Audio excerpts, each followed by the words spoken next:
নির্ধারিত সময়ে কাজ শেষ করার প্রত্যয় নিয়ে চলছে পদ্মা সেতুর নির্মাণ কাজ। এখন পর্যন্ত অগ্রগতি প্রায় 43%। তবে নদীর বেপরোয়া আচরণের জন্য নির্ধারিত সময়ে কাজ শেষ করা নিয়ে অনিশ্চয়তা রয়েছে। আনোয়ার হোসেনের রিপোর্ট, ক্যামেরায় ছিলেন সাইফুল ইসলাম।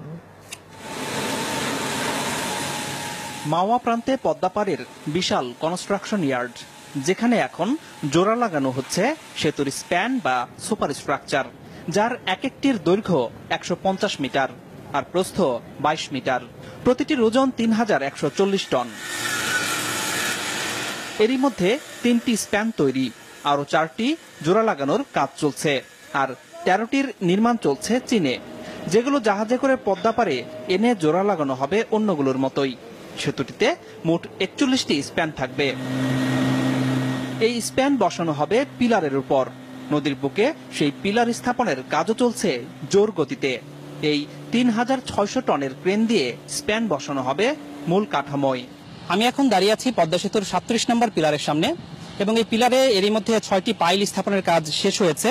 এই যে বিশাল ফাঁকা অংশ, এখানে এখন ঢালাই দিয়ে পুরো অংশটুকু ভরে ফেলা হবে, এবং এই ঢালাই দিয়ে ভরার পর এখানে একটি পিয়ার উঠবে, তার উপরেই বসানো হবে সুপার স্ট্রাকচার বা স্প্যান, যার উপর দিয়ে চলবে গাড়ি এবং নিচ দিয়ে তৈরি হবে রেলপথ।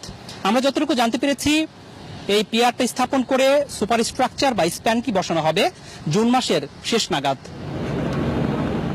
এখন পিলারে পোতা অনেক পাইলেই কংক্রিটের ঢালাই চলছে। 2 শিফটে দিন রাত বিরামহীন সেই কাজ করছে দেশীয় চীনা শ্রমিক এবং প্রকৌশলীরা। সেই কাজ নিয়মিত দেখভাল করছেন সেতু কর্তৃপক্ষের কর্মকর্তারা। পদ্মা সেতু দাঁড়াবে 42টি পিলারের উপর।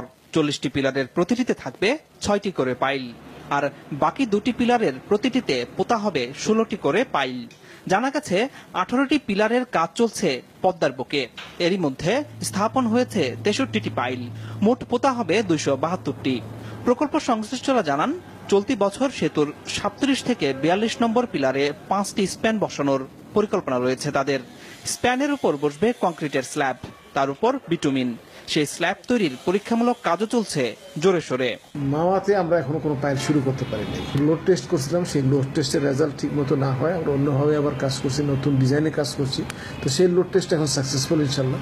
আমরা আশা করছি যে ঠিকাদারকে কাজ শুরু করার সিগন্যাল দিতে পারবো 2 একদিনের মধ্যেই, এবং তারা এই মাসে না হলে আগামী মাস থেকে তারা এখানেও পুরোদমে কাজ শুরু হয়ে যাবে।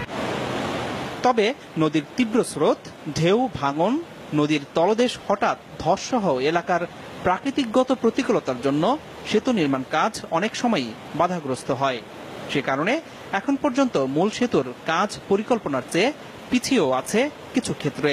প্রকল্প সংশ্লিষ্টরা জানান, 2018 সালের নভেম্বরের মধ্যে মূল সেতুর নির্মাণে ঠিকাদার চুক্তিবদ্ধ হলেও কাজ শেষ হতে আরো সময় লাগতে পারে।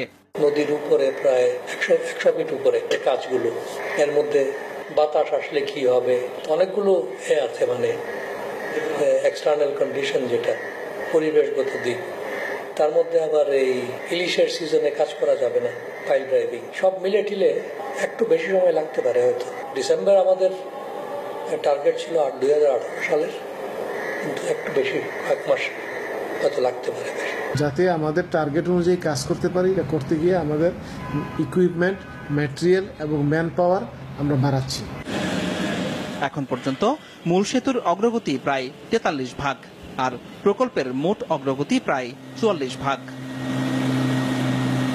আনোয়ার হোসেন, মাছরাঙা সংবাদ, মাওয়া, মুন্সিগঞ্জ।